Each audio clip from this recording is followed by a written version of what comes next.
Friday, January 30th, 2026 was the day the printing press died. We're going to call it the Worsh shock. This is the absolute carnage that just shook the precious metals market to its core.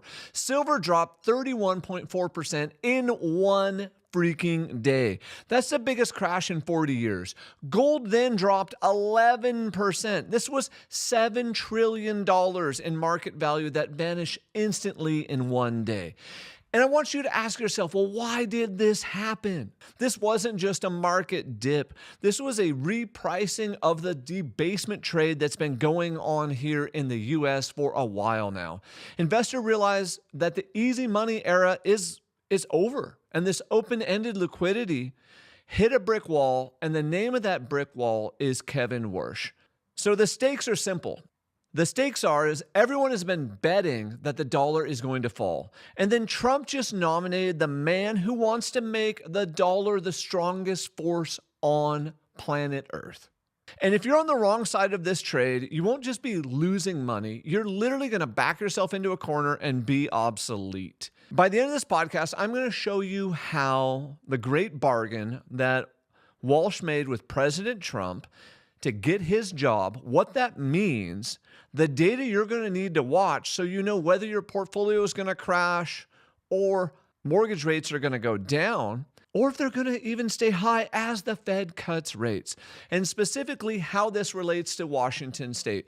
I'm Anton Stettner. I live here in the Seattle Metro. We record content about monetary policy, about the economy, about how it relates to Washington State. I am a small business owner, a real estate guy, and this really struck me on Friday of last week when all of a sudden I'm sitting there and I go, why is silver crashing?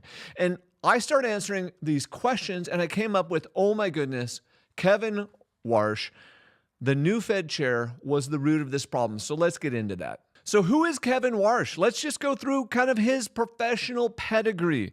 He's not one of those Ivy Tower academics. He is what we are going to call the lawyer banker. At first, he went to school over there in Harvard in 1995. And while he was at Harvard, he ended up doing legal research heavily weighted towards economics and regulatory policy. While doing that, he also studied at the Harvard Business School and at MIT. This background created that hybrid persona of the lawyer and the banker, a professional who views the lens of institutional frameworks and capital flows rather than purely econometric models favored by the academic central bankers. In other words, he's going to look at everything different than the current Federal Reserve. Where did he start? Well, right after college, he went and worked for Morgan Stanley. He worked in mergers and acquisitions, and during his 7-year tenure, he rose to the executive director, a role that involved advising major corporations on capital structure, strategic consolidation, and market valuation. This period was absolutely critical for him forming his market-savvy reputation. He's not a market observer, but an active participant, and he's been in the deal-making part of finance. And this is why Trump really likes him. Trump himself is a deal maker. He's trying to put people into office who are deal makers.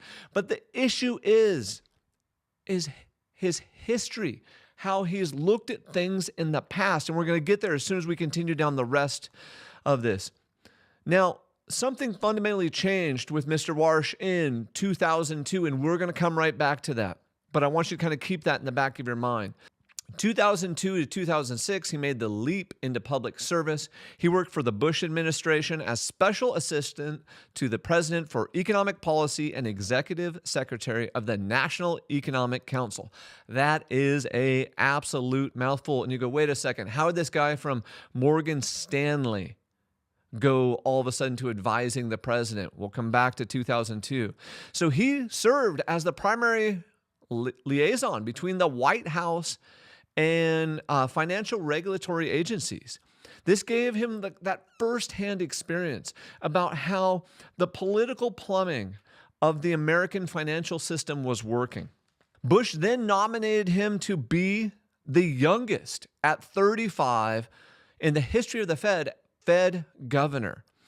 And a lot of people were like, oh my goodness, you're too young for this. This isn't the right spot.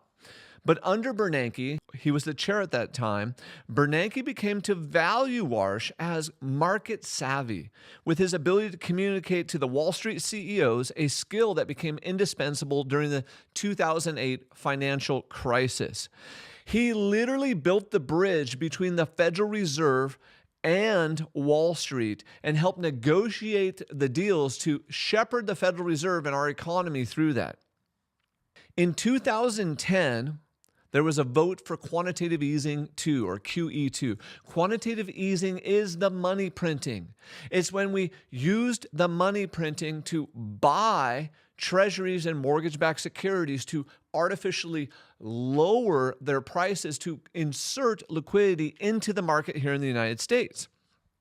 He was reluctant to do this. And only out of respect for Bernanke did he actually vote no. But he argued against the, and I really want you to pay attention to this part, the continued bond buying specifically would create asset price distortions and currency debasement. And that would far outweigh the marginal benefits to labor. So during his time at the Federal Reserve and prior to the Federal Reserve, Worsh is starting to become vocal. He's starting to demonstrate his hawkishness about our monetary policy, about the easy money spending, about the printing of the money. This period highlighted his institutional rectitude, where he was willing to resign from his prestigious post at the Federal Reserve rather than endorse policies he didn't believe in and destabilize the dollar. This is where I really have to give it to Worsh, is that he believed when they were getting ready to do the next round of quantitative easing in 2011 so strongly, with such strong conviction, he said, Federal Reserve, I quit, and he resigned. Most people never resign from the Federal Reserve. They stay out their tenure even if they don't agree and dissent. It was in protest he actually quit. So keep this in the back of your mind. He is a man of principles. After his resignation in 2011 to protest more quantitative easing, he ended up taking roles at Stanford University's Hoover Institute, and then he went on to work at the family office of famous legendary investor Stanley Druckenmiller. And then he also served on a few boards. Guess who else is a Druckenmiller protege? None other than Scott Bessent, our U.S. Treasury Secretary right now. So these are the things that make you go, when you start to see multiple parts of the government's monetary policy lining up, and they're all getting tutelage under the same person, Druckenmiller. So quickly to go back through the timeline here. He was an investment banker from 95 to 2002 for Morgan Stanley, where he did M&A and corporate finance. White House advisor 2002 to 2006 for the National Economic Council. Fed governor 2006 to 2011, where he really built that bridge at Wall Street. Resigned due to currency debasement and quantitative easing.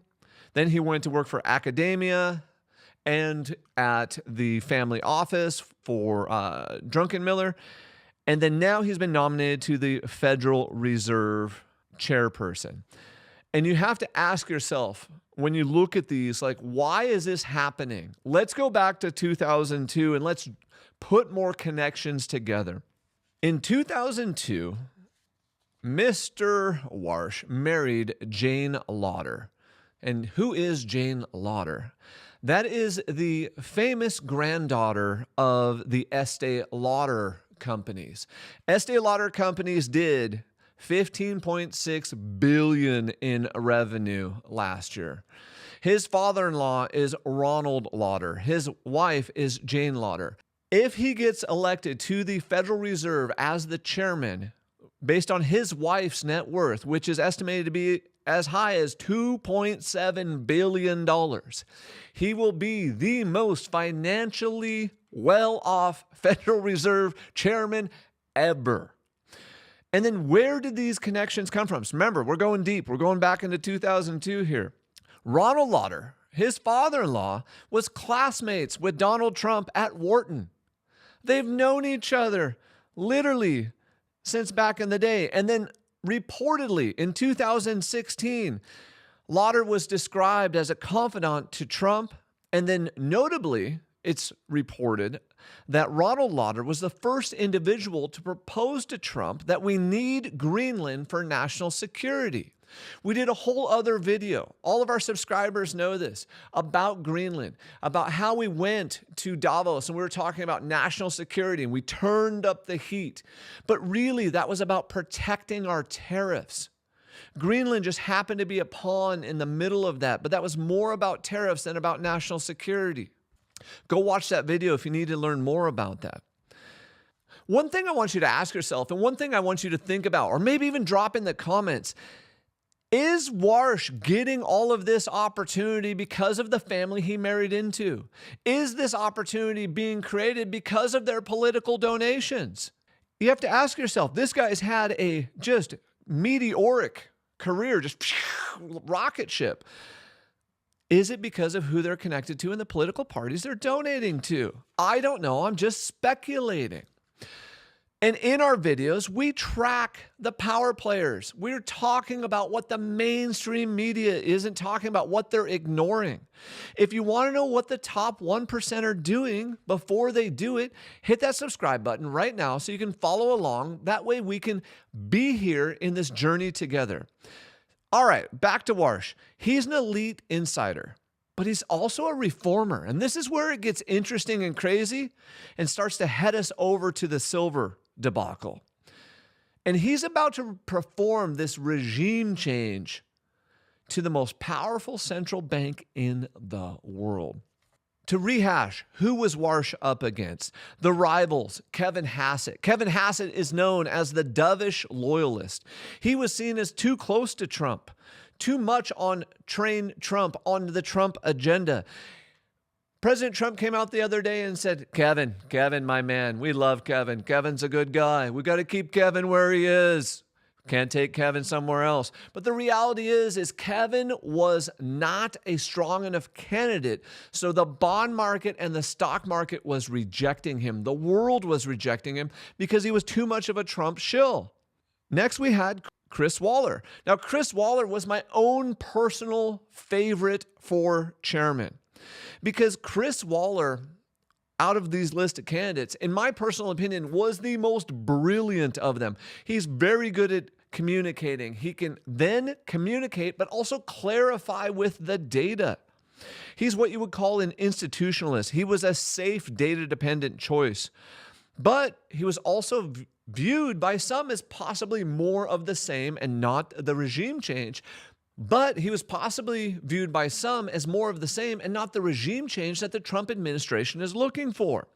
Michelle Bowman, she was in the race for a while, but she was also viewed as that kind of traditional hawk and focused on labor fragility, but lacked that kind of deep White House connections and that Wall Street experience. Last, all of a sudden, Rick Reeder, BlackRock guy, where did you come from? He pops up right here at the end. Boom, is an emerging candidate. He was the market guru, but he lacked the experience of the two Kevins, Kevin Hassett and Kevin Worsh.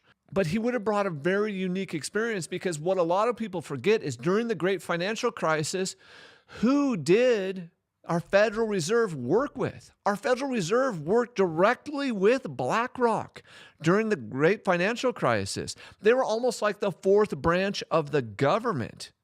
And what they did was they worked with the government to move, compartmentalize, to evaluate all of the toxic assets that they were coming through. Now realize, if Rick Reeder would have gotten elected to the Federal Reserve, this would have been literally the proverbial fox in the hen house. People would not have liked this. They would have felt it was removing too much of the independence of that central bank. And then the conspiracy theorists would have literally just gone right off the deep end, because now all of a sudden you have BlackRock running the Federal Reserve, but BlackRock is the largest institutional investor in the world. So I don't get this wrong. They have 14 trillion with a T in assets under management. That's the equivalent of Japan, Germany, and India combined. Okay? One company. So we can't put the fox in the hen house in charge of monetary policy. What would they do? the bond market would have really negatively reacted to that. This is why Kevin Worsh becomes this really safe choice. Worsh ends up holding the edge because he's that combination of market credibility of an insider with the zeal of an outsider. He's the Wall Street adult that Trump said, and hopefully he can steady the ship. Plus, he's also easy to confirm in Congress. Plus, the bond market already knows and understands him.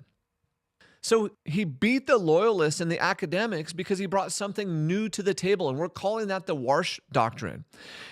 And the markets are slightly terrified of this. So we're going to go through the Worsh Doctrine. Then we're going to talk about how and why this really impacted silver. And then we're going to finish out with, of course, the stock market, real estate, and good old Washington State. So thank you for listening along with us. The Worsh Doctrine. Let's call it monetary rectitude. The three pillars of this doctrine are price stability via monetary rectitude, institutional humility, and market-led discovery.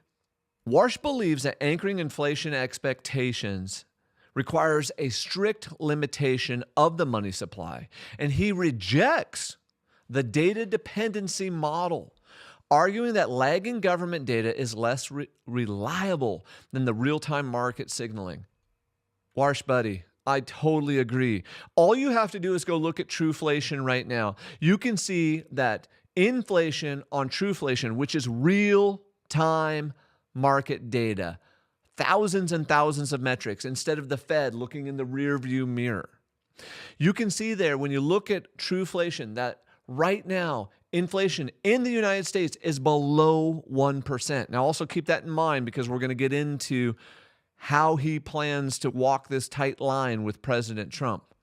Institutional humility. He favors advocating for a narrowing of the Federal Reserve's strict focus to financial stability and inflation targeting. Duh, that's their freaking mandate. They just strayed away from it like every government agency and every central bank. Get back to the freaking basics. Cut the fat. Come on. This direct critique is about mission creep, where central banks are talking about non-financial issues like climate change and social justice. The Fed is supposed to be talking about inflation and employment. The third pillar, market-led discovery. Worsh wants to remove the Fed put. This is the hawkish part that you got to pay attention to. The markets are expecting central banks to rescue them. By withdrawing the Fed from the bond market, higher rates, he intends to allow private markets to determine the long-term interest rates on actual risk. This is where he's hawkish. This is where the market was responding to a hawkish person. Traditionally speaking, the majority of his votes have been hawkish. During the great financial crisis, you know what he said? He said he thought inflation was going to go up as the market was crashing. He has voted multiple times to raise interest rates. Only lately has he started to change his tune. Well, why is that?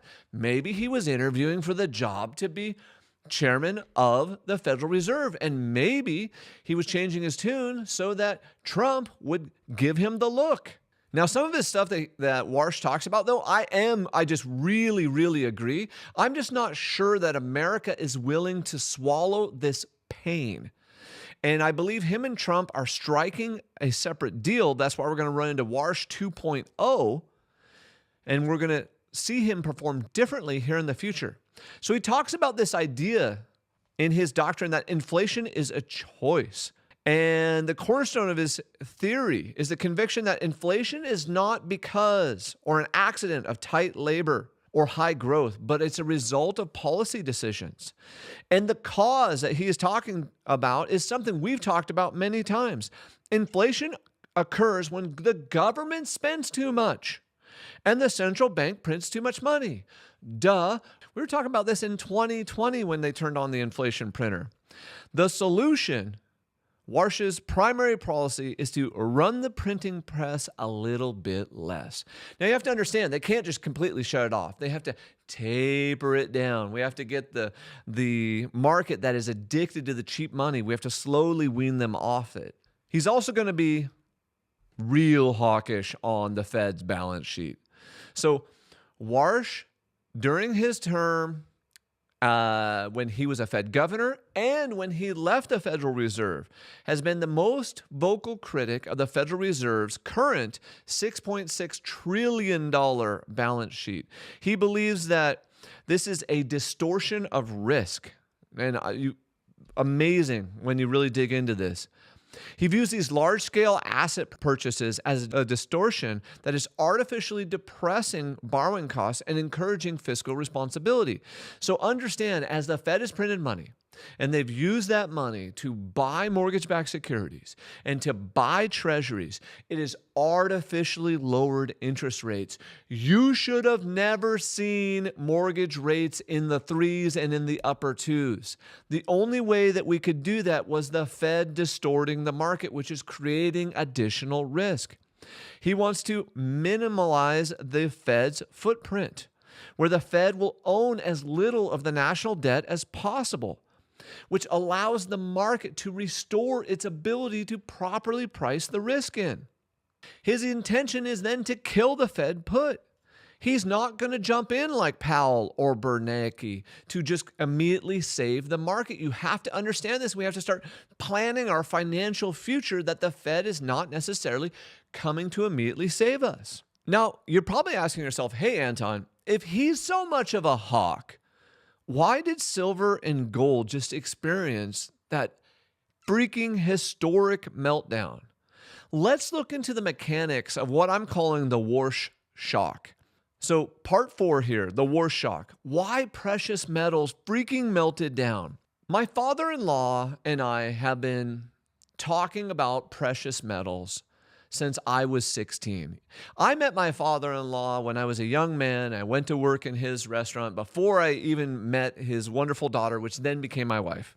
And when he was a teenager, he started buying precious metals. So I've literally heard since the mid-90s about buy gold, buy silver, and why. Because he believes that when we got off of the gold standard, and all of a sudden the Soviets were coming to get us, and the Cold War was happening, you needed some precious metals for the rainy day and the zombie apocalypse. It was just a good hedge against inflation, a good hedge and protection in case the US dollar collapsed, or in case the zombies came. You could grab some out of the safe and run away with it. And we've been talking about just freaking parabolic rise in silver. Now, gold went up too, but it didn't shoot up as much as silver. And so Bob and I were saying, how long do you think this can go on? And then I get very conservative when stuff starts to get outside of the data. So at $70 an ounce, I was already having the conversation with him and with other people like, hey, it's probably going to go a little bit higher, but it shouldn't. It's probably going to rip higher, but it shouldn't. Be prepared for it to come back down. And then what actually happened?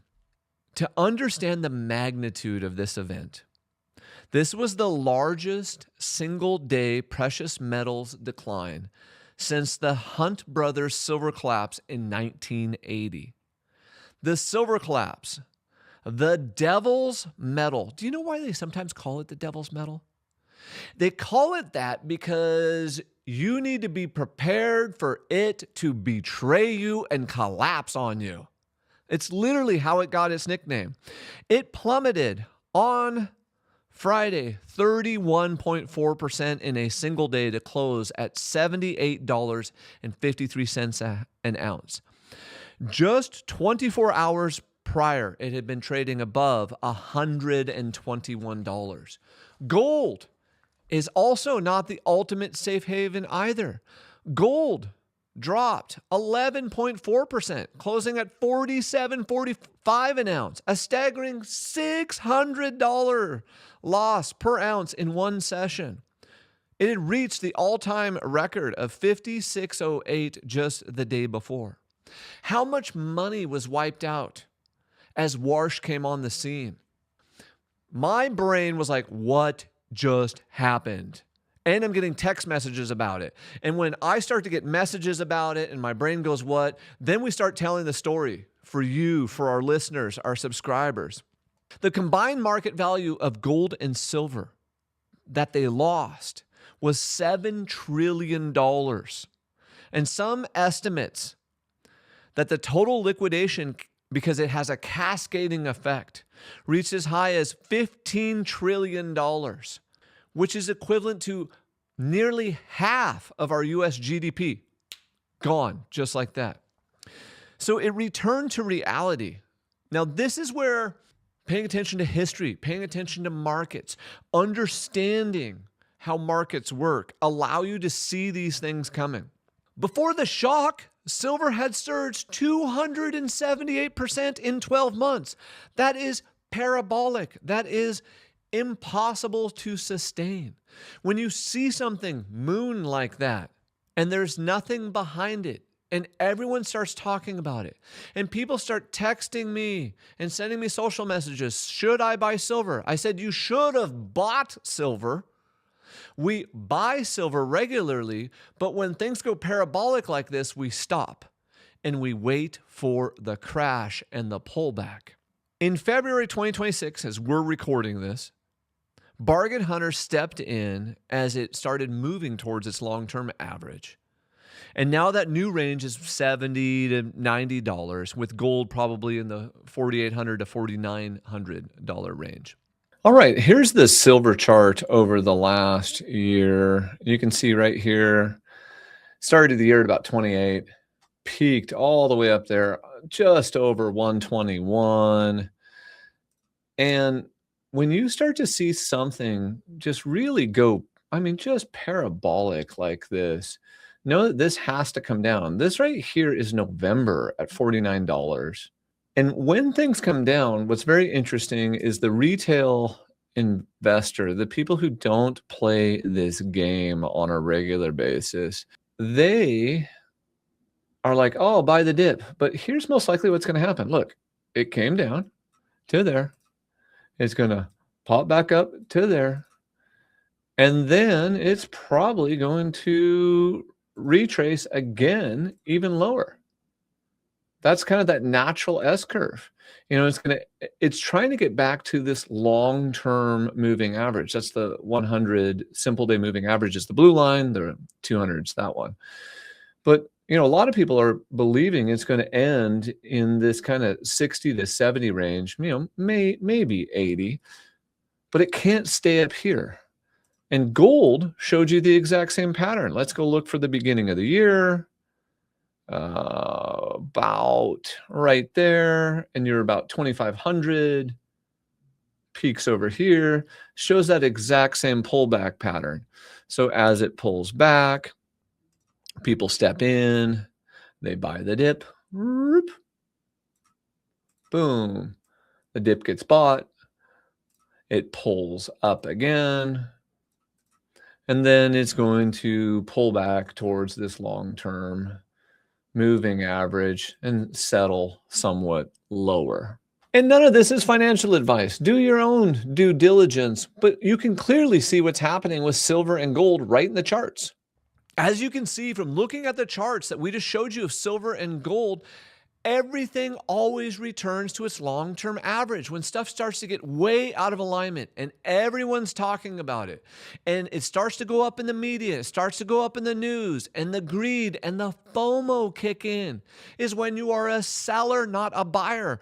We buy low, sell high, not buy high, lose a bunch of money, sell low. But you have to control your emotions and your fear in regards to that. So what happened? That's what you're asking yourself. Why did this happen? The mechanism. The market realized that Worsh is the balance sheet hawk who views the Fed's $6.6 trillion as a massive distortion, and it must be shrunk to protect the dollar and the market. The repricing. Investors using silver as a safe haven against the weakening dollar were caught off guard because what Worsh signaled was a strengthening dollar. Just go look at the dollar index right now. What's it done over the last few days? It went up because Worsh is pro-dollar. Real yields. As the Federal Reserve sells bonds to shrink its balance sheet, long-term interest rates have to increase, making zero-yielding assets like gold and silver less attractive. See, when the dollar's declining, precious metals become more attractive. But if the dollar's rising, you're not making a return because you don't make a return on a bar that sits in the safe. It just freaking sits there. Now, they're pretty, they're cool, they're fun, everyone should have some, but people are now going to move out of it, which probably moves us into the strong dollar era. The debasement trade, the bet that the US dollar was dying, didn't just lose, it was executed. I'm talking on the freaking guillotine. The Worsh nomination signaled the Fed will no longer sacrifice the dollar to save markets and to save investors. But here's the multi-trillion-dollar question. Wait a second. If Worsh is so much of a hawk, why is he currently talking about cutting rates? And this is where the great bargain between Trump and Worsh comes into play. I believe we're moving into Worsh 2.0. And in this section, we're going to talk about the great bargain and the AI alpha. So what did they have to do? What was the policy trade-off? Here's my Worsh 2.0 hypothesis. I think an informal deal was struck between Kevin Worsh and the Trump administration, and most likely by President Trump himself, to align their conflicting economic policies. Because what has President Trump said over the last few months? We need lower rates. Come on, too slow, pal. Get rates down. Cut, baby, cut. Just like drill, baby, drill. Because they're trying to get things to be affordable before the midterms. It only makes sense. The average American consumer is feeling massively pinched. But Worsh, on the other side, says, let's get the Fed back to where we want to be. Let's get strong dollar policy. And let's stop the Fed put. That's in conflict. All right. But I think we're getting Worsh 2.0. So the agreement.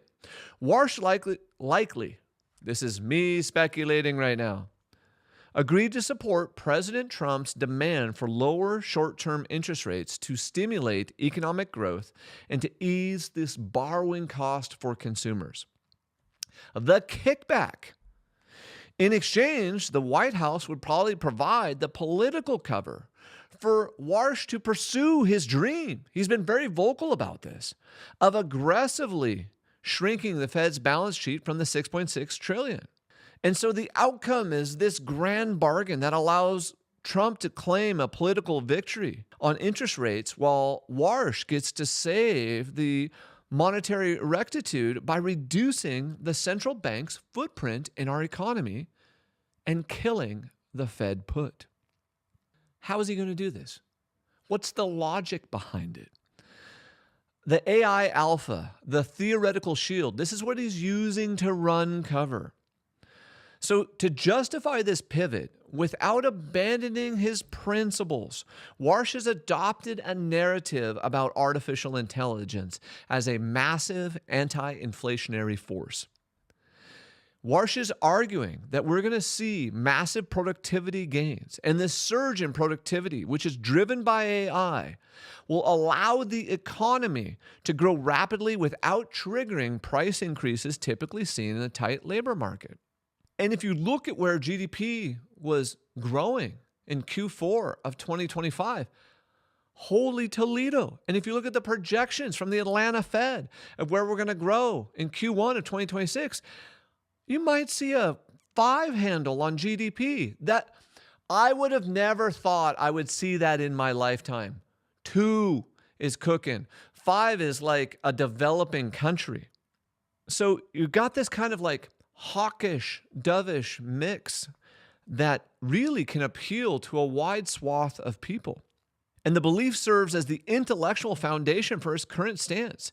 It supports lowering rates to encourage this tech investment, aka to be the dove, while simultaneously tightening monetary policy supply, the money supply, via the balance sheet reduction, aka the hawk.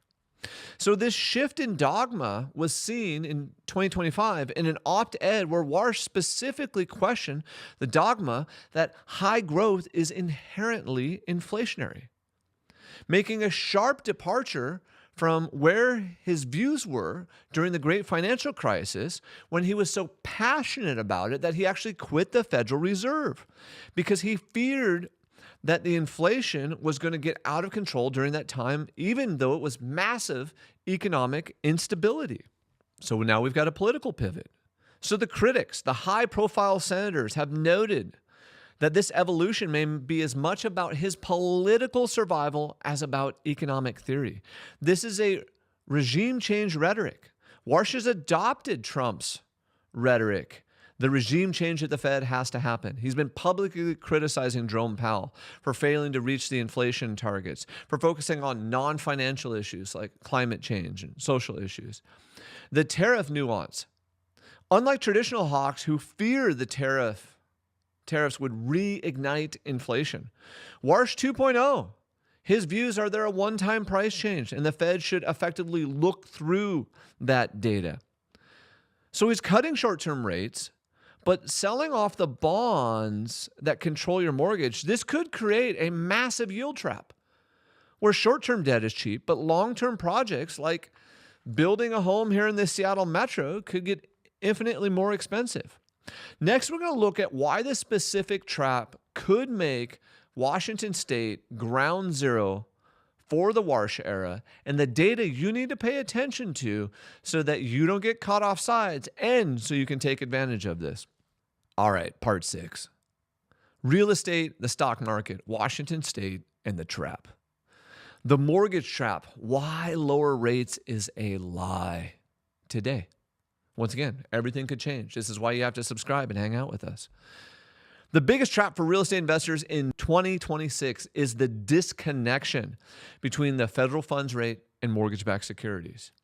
The disconnection, while Worsh 2.0 may deliver short-term rate cuts to appease the White House, you have to understand his primary mission is to shrink the Fed's balance sheet. This guy's been talking the same story for 20 years. Him and Besant are on the same page. They're both under the tutelage of Druckenmiller. Like, they're playing the same playbook. The mechanism that the Federal Reserve currently is doing this is it holds trillions in mortgage-backed securities. If Worsh were to liquidate these holdings, he could flood the private markets with supply, and this would force lenders to raise yields to attract buyers, which would keep mortgage rates really high, even if short-term rates are falling. So today they were like 6.17 when I looked. If he goes and sells and starts clearing this balance sheet too quickly, this could take rates up into the mid-6s. Hear me now. Watch the data.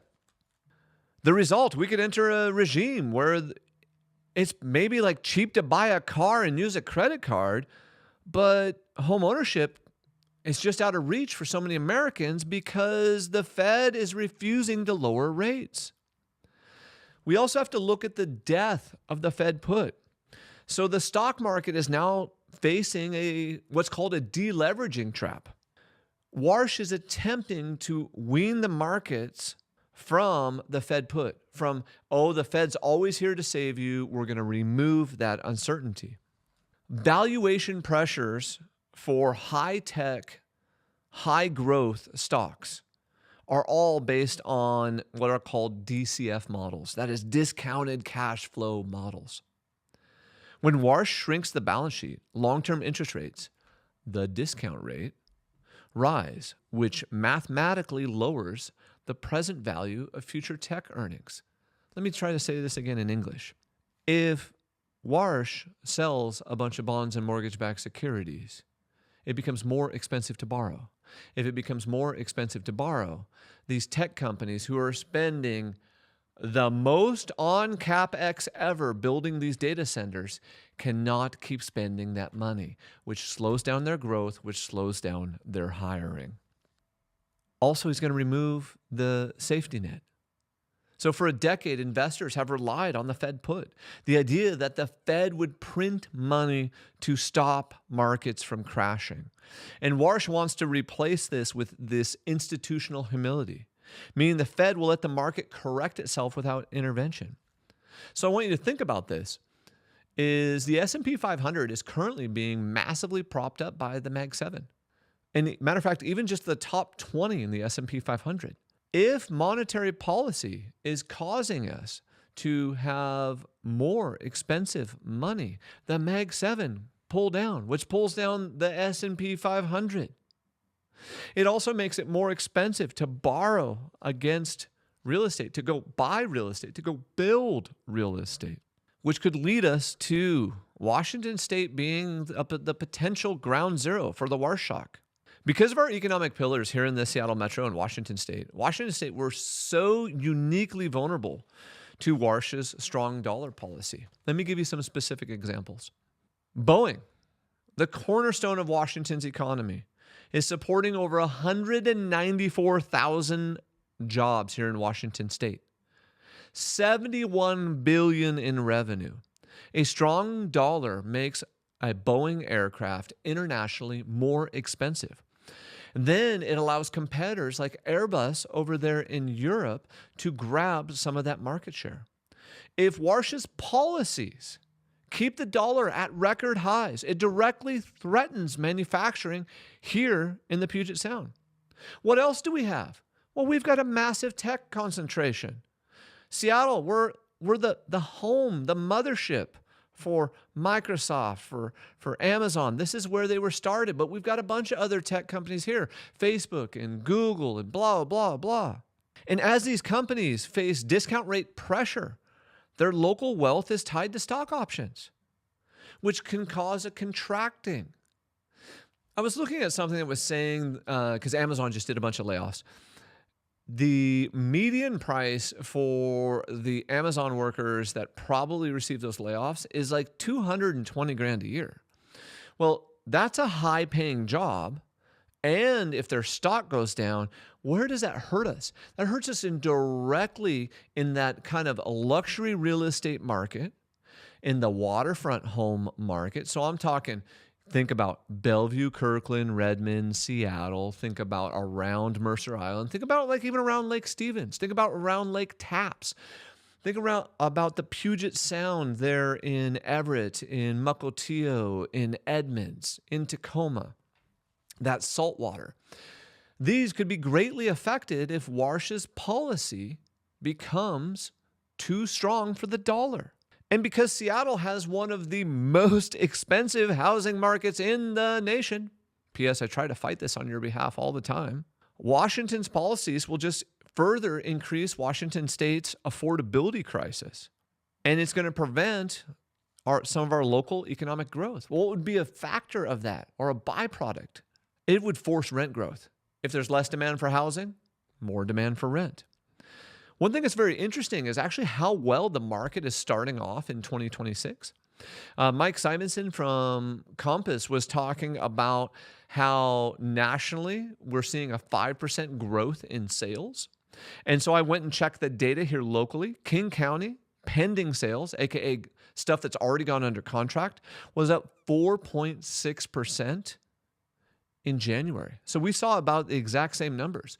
So when we told you last year that deal season was ending, we were talking about this, that sales were going to rise. It's not all the way gone, but it's rising right in front of you. When we told you 6 months ago that we believed 2026 was going to be a stronger market than 2025, it's already starting to play out in the data.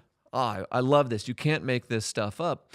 And if you want to see a little bit more of this data, on February the 12th, we're going to do the market stats for Seattle, for King County, for Snohomish County, for Pierce County, and wherever else you want me to look. I'm going to do that live on YouTube. You can come and join us, hang out with us, have that discussion, and get your questions answered about where the market's really going, not what the headlines are saying and what the fear they're trying to feed you. Now I want to give you this so you fully understand how to deal with Worsh and the data. Because right now, he's dovish, he's hawkish. Where is it going? The answer is we don't know, so we have to watch. My bet is, though, with Worsh 2.0 and the grand bargain with Trump, we're going to lean a little more dovish than we have in the past. It also means, though, that Trump's presidency is done and Worsh is still there as the Federal Reserve chairman. If he gets a Democrat to come in right behind him and he is not in alignment with those policies, he will gladly dig his feet in and become extremely hawkish all over again, because that's really what he is at the core. So what we need to know is Worsh going to lean hawkish, bad for real estate, or dovish, good for real estate? And here are 3 indicators that you can watch. You need to watch the pace of quantitative easing or quantitative tightening, aka the Fed's weekly balance sheet release. If the balance sheet is shrinking faster than $95 billion a month, Worsh is leaning into his hawkish persona and mortgage rates will stay higher. If the balance sheet is shrinking slower than that, or they are purchasing, well, then we're dovish and it's game on like Donkey Kong. Once again, the market's already a little hotter in 2026 than it was in 2025. The new Fed Treasury Accord. See, Worsh has proposed closer coordination with the Treasury. I wonder why. I worked for Druckenmiller. Oh, so did Besant. They both work for the same guy. Of course they're going to coordinate. They're playing the same music. You can't make this stuff up. You just got to go look in the data. You can find these larger patterns. So if we see the Fed issuing more short-term bills instead of long-term bills, that's a sign that they're engineering lower rates to help save or push the housing market. The housing market is so large, it makes up like 13% of GDP. If you want to light the market on fire, light housing on fire, what is President Trump going to want to do because he's a real estate guy? He's going to try to light real estate on fire. He's going to do everything humanly possible. Watch the AI productivity data. The quarterly productivity reports. If productivity is rising, Worsh now has the cover to keep cutting rates. If productivity stalls, expect him to pivot back to his hard hawkish ways and crash the market to stop inflation. Yes, I do think he would crash the market. I think he's more hawkish than Powell. I think he's more hawkish than Bernanke. He's not afraid to do that. He's already a billionaire. You have to think about these things. Well, at least his wife is, but, happy wife, happy life. So, how are we going to profit from this? How are we going to have some fun? We're always going to have some fun. The short-term play. If Worsh delivers short-term rate cuts, those short-term rate cuts are going to affect things like your variable construction loans and your rehab loans. HELOCs and lines of credit will get cheaper. Use this cheap money to fund your value-add renovations, your land development, the building of an ADU. Also be looking at your portfolio lines of credit against your stock market. My current portfolio line of credit is under 5%. That's like free money to me. Just go borrow it and go do a real estate deal. That's my favorite play, by the way. So simple. Put money into the stock market. Let it grow in the S&P 500. Take a line of credit. Borrow it. Go do a hard money deal. Go flip a house. Go do something with it. Cycle the capital. Put it back. Do it again. It all keeps moving in an upward direction. The mortgage arbitrage. Don't wait for rates to hit 4%, because I don't think they will under a Worsh. It's funny. Benji and I were going to bet a couple weeks ago, and then we didn't. In the YouTube Secrets book that's right there, that we always bet in, and he was so bullish that he was ready to bet me about the 4% rates because we didn't believe Worsh was going to win. Pauly Market said he wasn't going to. Should have put the bet and put it in the book. Instead, look for properties where we could assume the mortgage, where we could wrap the mortgage so that we could take advantage of these lower interest rates. Look to get the seller to buy down your interest rates. Look to get owner financing maybe in a second position or in a first possession so you get a blended rate that's lower. Those are all mortgage rate arbitrages. And because of the Fed put being gone, no one's coming to save us. We can no longer rely on the endless price appreciation fueled by cheap money, which means it's cash flow over appreciation. Let's not go bet on appreciation right now, people. Play it safe.